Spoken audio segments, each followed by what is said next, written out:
শিশু হাসপাতালে আগুনের ঘটনায় আতঙ্ক কাটেনি, তবে উপায় না থাকায় চিকিৎসা নিতে হচ্ছে অনেক রোগীকে। কার্ডিয়াক আইসিইউ ইউনিট পুরোটা পুড়ে যাওয়ায় বন্ধ এর কার্যক্রম, তবে মিলছে অন্যান্য সেবা। হাসপাতাল পরিদর্শন করে স্বাস্থ্যমন্ত্রী জানিয়েছেন দ্রুতই কার্ডিয়াক আইসিইউ ইউনিটটি চালু হবে। বিকাশে কম খরচে ক্যাশ আউটের লিমিট বেড়ে 50,000, প্রিয় এজেন্টও 2টা।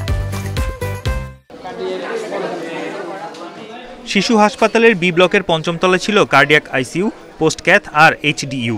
আগুনে পুড়ে গেছে পুরো ইউনিটটি।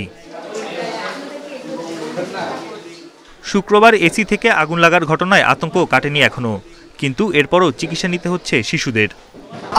আমগো সেনা নিরাপদ না, যা শিশু তো আর মাইরা লান যাইব না, শিশুকে তো রাখতে হবেই, চিকিৎসা করে তো রাখতে হবেই। বসে আতঙ্কে আছি না, কখন কোন দিকে হয়, কোন দিকে দৌড় দিতে হয়, যে আমার বাচ্চা আছে, আমার রোগী আছে এনআইসি থেকে, আমি তো কিন্তু আতঙ্কে ছাড়তে পারি নাই। ঘটনা তো 2 দিন ঘটছে, এর একদিন আগে তো এই ঘটনা ঘটলো। নিরাপদ না হইলো অক্সিজেন দেওয়া, অক্সিজেন খুলালে বাবু মারা যাইব, এলাকা সিস্টাররা দিচ্ছে না। হাসপাতালের বি ব্লকের বিভিন্ন জায়গায় চলছে সংস্কার কাজ। বেশিরভাগ জায়গাতেই ঝুলে আছে নানা ধরনের তার। এতে থেকেই যাচ্ছে দুর্ঘটনার শঙ্কা। বৈদ্যুতিকের তার থেকে আসলে ডিশ এবং বেশি, বৈদ্যুতিক তো আসলে ওইভাবে ঝুলে রাখার কোনো স্কোপ নাই।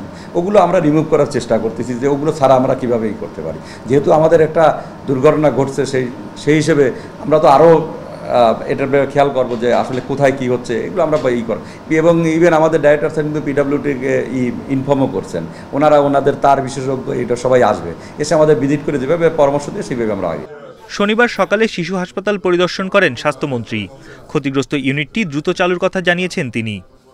ক্ষতিটা হয়েছে, এটা অত্যন্ত অনেক বড় ক্ষতি, এইটাকে ঠিক করতে ডেফিনেটলি কিছু সময় লাগবে। প্রত্যেকটা মেশিন পুড়ে গেছে, আমি নিজের চোখে দেখে আসলাম। তবে আমি চেষ্টা করব, ওনাদেরকে বলে গেলাম যত রকমভাবে সাহায্য করে যত দ্রুত সম্ভব এটাকে রিকভার করা যায়। দুর্ঘটনা তদন্তে শিশু হাসপাতালের কার্ডিয়াক বিভাগের প্রধানকে নিয়ে 5 সদস্যের তদন্ত কমিটি করা হয়েছে। তাদের প্রতিবেদনের প্রেক্ষিতে নেওয়া হবে আরও সতর্কতামূলক ব্যবস্থা। বন ইবনে কামাল, ইন্ডিপেন্ডেন্ট নিউজ, ঢাকা।